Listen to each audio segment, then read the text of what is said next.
जय हिंद दोस्तों, मेरा नाम उज्जवल प्रकाश, मास्टर ट्रेनर एनसीसी उड़ान से। आज हम जानेंगे ब्लड कंट्रोल, खून रोकने की प्रक्रिया, खून कैसे रोका जाता है। खून रोकने की कुल 4 विधि हैं। पहला विधि हमारा होता है डायरेक्ट प्रेशर, फिर आ गया प्रेशर पॉइंट के बाद आ गया एलिवेशन के बाद हो गया हमारा टॉर्निकेट। और डायरेक्ट प्रेशर का जब नाम सुनते हैं तो आपके दिमाग में सबसे पहले क्या आता है? डायरेक्ट प्रेशर मतलब हुआ सीधा दबाव, कि मतलब जहां से खून बह रहा वहां हम सीधा दबाव। जाने अनजाने में भी अगर हमारा उंगली कट जाता, हम किचन में ही खाना पका रहे हैं, उसके दौरान हमारा उंगली कट गया, जाने अनजाने में हम इस प्रकार से हम कसकर पकड़ लेते हैं, तो वो हमारा डायरेक्ट प्रेशर हुआ। मान लेते हैं कि इन भाई साहब का यहाँ से कट गया, कट जाने के बाद हम क्या करेंगे? अगर में जो सामग्री है, ठीक है, आपके पास जो कपड़ा है, जो भी साफ कपड़ा रहा, उससे हम उस पर पहले सीधा दबाव देंगे। इस प्रकार से सीधा दबाव बनाए रखेंगे। सीधा दबाव देते वक्त ये ध्यान रखेंगे कि अगर ये कपड़ा गीला हो गया तो उसको हम फेंकेंगे नहीं, उसके ऊपर हम एक और कपड़ा हम तुरंत इसी प्रकार से हम लगा देंगे। कपड़ा इसलिए नहीं फेंकेंगे कि और मान लेते हैं कि अगर हम एक कपड़ा लगाए, गीला हुआ, देख रहे गीला हुआ, इसको हटाकर तुरंत ऐसे कर हम फेंक दे रहे हैं, तो जब ये डॉक्टर के पास जाएगा तो डॉक्टर को कभी भी अंदाजा नहीं मिल पाएगा कि इसके शरीर से कितना ब्लड लॉस हो चुका है। लेकिन अगर इसी के ऊपर अगर हम कपड़ा का लेयर बाय लेयर बनाते रहेंगे तो डॉक्टर को अंदाजा मिल जाएगा कि कितना इसके शरीर से ब्लड लॉस हो चुका है। तो ये हो गया हमारा डायरेक्ट प्रेशर।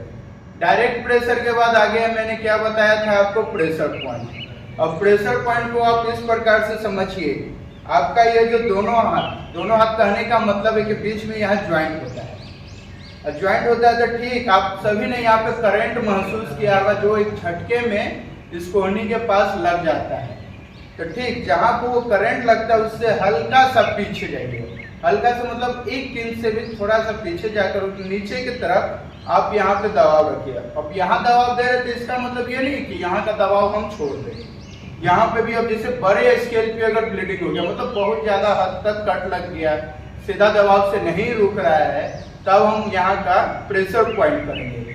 प्रेशर पॉइंट देखिए वहां होता है जहाँ सिंगल वेन होता है, एक नस होता है। अब यहाँ पे 2 नस हो जाता है क्योंकि यहाँ 2 हड्डियां होती हैं, तो जिसके वजह से यहाँ सिंगल हड्डी रहने के वजह से यहाँ पे वेन भी एक सिंगल होता है, जिसके कारण हम यहाँ दबाव देंगे तो आप अपना दर्द भी महसूस कीजिएगा। ठीक उसके नीचे इसी प्रकार से आप पकड़े रखिएगा, जिसके वजह से आगे का जो ब्लड है वो यहाँ कंट्रोल होगा, मतलब यहाँ दबाव पड़ेगा तब ब्लड आगे जाएगा ही नहीं।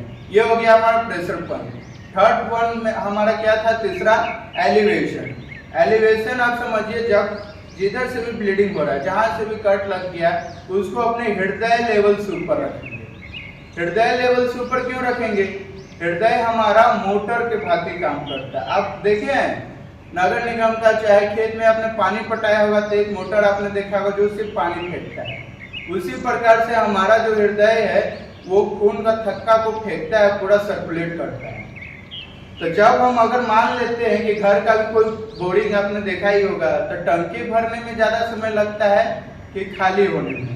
तो हमेशा ज्यादा समय लग जाता है हमारे पास टंकी को भरने में, ना कि टंकी खाली होने में। टंकी तो तुरंत खाली हो जाएगा, लेकिन भरने में ज्यादा समय लगता है। इसी प्रकार से हम हृदय लेवल से ऊपर रखते हैं तो ऊपर जाने में बहुत समय लगेगा, तब तक हमारा जो यहाँ का खून का बहाव है वो थम जाएगा।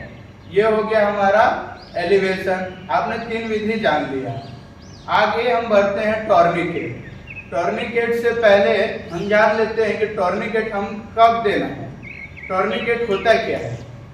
टॉर्निकेट हम तब देंगे जब किसी व्यक्ति का किसी भी दुर्घटनावश उसका शरीर से अंग कटकर अलग हो जाए। अब अंग कटने का ये अर्थ है कि ये नहीं कि बीच से पेट के नीचे ही पूरा साफ हो जाए और फिर वहां हम टॉर्निकेट करें, नहीं।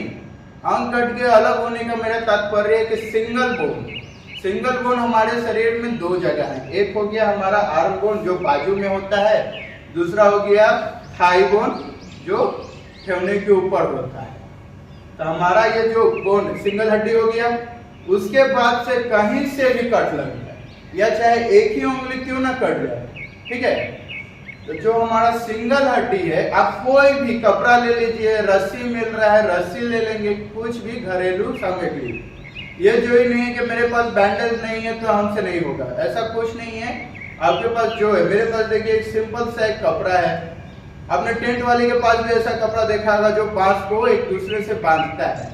बिल्कुल उसी प्रकार से हम नीचे से ऊपर लाएंगे, ऊपर लाने के बाद एक गांठ हम बांध लेंगे। कुछ नहीं करना है, बस एक गांठ हम बांध लेंगे। देखिए अभी भी ढीला है, ढीला है ना। अब ढीला है तो अब आगे कुछ नहीं करना है। आपके पास पेंसिल चाहे कोई भी लकड़ी या कोई भी ऐसा ठोस चीज जो इसके ऊपर रखेंगे। ऊपर रखने के बाद सामने जो हमारा व्यक्ति है उससे हम बात भी करेंगे। अगर हम अकेले पढ़ रहे हैं तो उसको भी बोलेंगे थोड़ा सा आप भी सहायता करो, और उसको हम सद्भावना भी देंगे, बताते रहेंगे कि आप जल्द से जल्द ठीक हो जाएंगे। उससे हम बात करते रहेंगे, ठीक है। बात करते रहेंगे तो वो मोटिवेट होगा, मतलब ज्यादा इसकी तरफ ध्यान नहीं देगा, तुरंत रिकवरी की ओर बढ़ते जाएगा। देखिए हम पेंसिल रख दिए, पेंसिल के ऊपर एक और गांठ बांध दिए। देखिए गांठ एक और बांध दिए। गांठ बांधने के बाद जिस तरह से हम नल बंद करते हैं, ठीक है, पानी गिरते रहता है, हम नल को जिस तरह से बंद करते हैं ना उस प्रकार से घुमाइए। यार नहीं समझ में आ रहा है तो घड़ी की दिशा में जो सेकंड का सुई होता है उसके दौरान या उसके विपरीत दिशा में हम उसको घुमाएंगे। घुमाने के दौरान देखेंगे कि धीरे धीरे ये टाइट हो रहा है। आप देखिएगा कि टाइट हो रहा है। जैसे टाइट होगा उसके बाद बड़ा कपड़ा है तो उसको अच्छा से अच्छा से इसको हम सिक्योर कर लेंगे, मतलब अच्छा से लपेट लेंगे।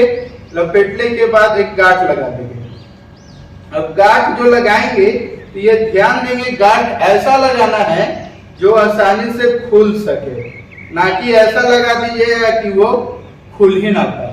अब गांठ लगा दिया, तब गांठ लगाने के बाद इसको ऐसे ही छोड़ नहीं देना है। मान लीजिए इसी प्रकार से हम छोड़ देते हैं। हॉस्पिटल यहाँ से है 10 किलोमीटर, 10 किलोमीटर जाने में हमको आधा घंटा लग रहा है, ट्रैफिक में फंस जाएंगे तो और ज्यादा समय लग रहा है। तो अगर हम इसी प्रकार से हम बांधे रखते हैं तो यहाँ की जो कोशिकाएं हैं, कोशिकाएं मरना शुरू हो जाएंगी। जब उसको ऑक्सीजन सिर्फ मिलेगा लेकिन ब्लड मिल ही नहीं रहा है। हवा तो मिल रहा है उसको वातावरण से, लेकिन जो प्रॉपर चाहिए वो नहीं मिल रहा। तो हम क्या करेंगे, वापस इसको हम ढीला करेंगे, ढीला करेंगे। अब ढीला करने का मतलब ये है कि पूरा तरह हम खोल नहीं देंगे, सिर्फ ढीला करेंगे। अब ढीला करने के बाद ये ढीला कब करेंगे तो सिर्फ 10 से 12 मिनट पे, मतलब जिस समय हम बांधे हैं ना उस समय से घड़ी मिला लेंगे, 10 से 12 मिनट देख लेंगे। 10 से 12 मिनट पे इसको हम ढीला करेंगे। अब ढीला करेंगे तो ये भी ध्यान देंगे, ठीक है। ध्यान ये देंगे कि इसका ये जो कटा हुआ हाथ है वो नीचे की तरफ ही रहेगा। अभी हाथ इसका जुड़ा हुआ है ना, ऐसा थोड़ी है कि हम आपको काट कर दिखाते हैं, नहीं ना। तो हाथ इस प्रकार से ही रहेगा।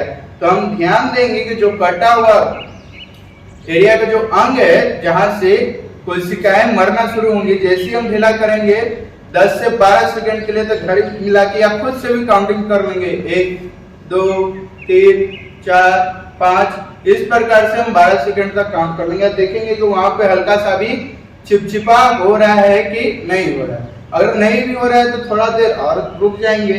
जैसे देखेंगे कि उसका ब्लीडिंग तुरंत चलना शुरू हो गया, वापस से सेम प्रक्रिया को हम करेंगे। फिर से उसको हम टाइट करेंगे। टाइट करने के बाद फिर उसी प्रकार से बांध देंगे। अब बांधने के बाद ये इसको हॉस्पिटल ले जाएंगे। अब जो कटा हुआ अंग है, कटा हुआ अंग है तो उसको छोड़ तो नहीं ना देंगे। तो उसको क्या करेंगे, कोई भी झोला आपको मिल जाए, घर में कुछ मिल जाए, उसमें उसको हम रख लेंगे।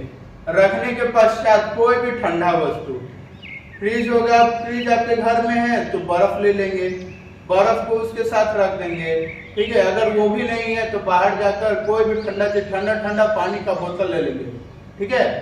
बोतल के साथ रख देंगे उसमें, ना कि पानी को उछल दीजिएगा, बिल्कुल ऐसा नहीं कीजिएगा, बोतल के साथ रख देंगे। या आपने पोलियो वाला बॉक्स देखा ही होगा, पोलियो वाले बॉक्स में उसको वो जो कटा हुआ अंग है वो हम रख देंगे। इस प्रकार से कटे हुए अंग को जो कट कर गिर चुका था उसको भी हॉस्पिटल ले जाएंगे। इतने में अगर आपका कोई भी सवाल हो तो आप कमेंट करें, किसी भी प्रकार का जहां नहीं समझ में आया हो आप बेफिक्र होकर कमेंट करें। ठीक है, जय हिंद दोस्तों।